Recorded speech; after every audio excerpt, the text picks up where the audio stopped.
lights out, and we are racing in the sprint here in Qatar.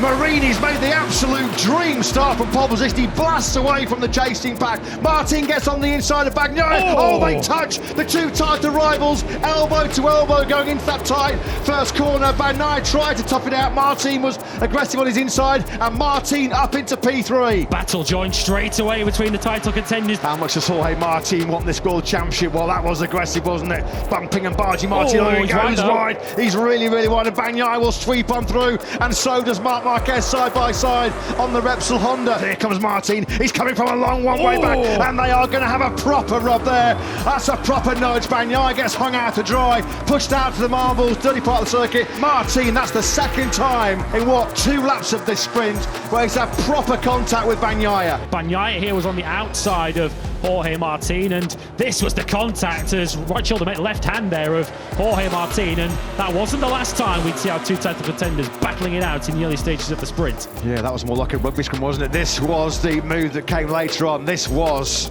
pure out-and-out aggression, wasn't it, from Martin. Here comes Martin, he's got through on Alex Marquez. That's where he cut through on Pecco Bagnaia very early on in this sprint. Now then, Bagnaia needs some big help here, some big favours from his VR46 Academy stablemate Luca Marini, because he's now keen to get on with it, isn't he? 6.5 laps to go here in Qatar, and Martin up inside the top 2 places for the very first time. 4/10 of a second gap between the two Gresini Ducatis and Bagnaia, and Jorge Martin's got eyes for the race lead here. Oh, Martin was so out of shape there. He's going full attack, full risk here. He's told us he would. Massive respect for Jorge Martin. He said, well, now there's only one place that he can change his championship position at the end of this season. That's to be world champion. He's wasting little time. He's showing Marini his front wheel. Now then, here comes Martin. He squeezes Marini on the inside through the final corner. So now, out of nowhere, that was a sensational lap 5 here in the sprint in Qatar for Martin. P3 to your lead. And here comes Gian Antonio up into second place. A 1:53.355, best lap of the sprint so far. A statement lap 6 from Martin.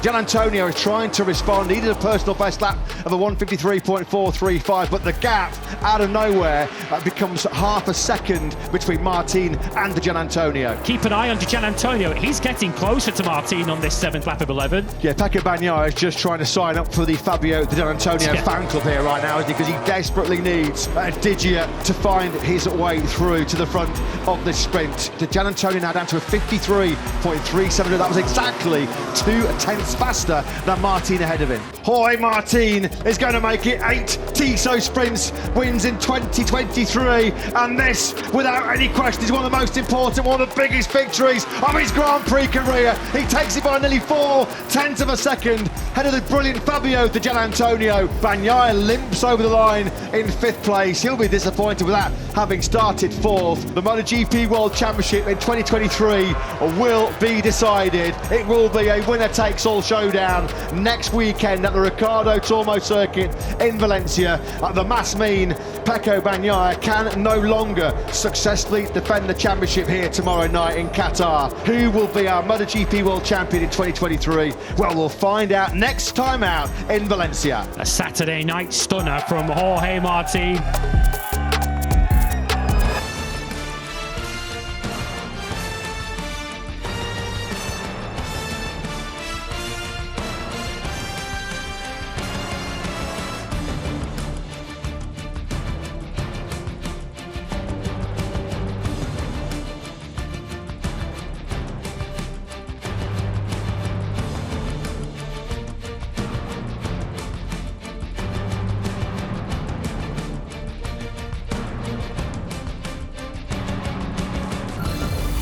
Need more MotoGP action? Click here to get your fix.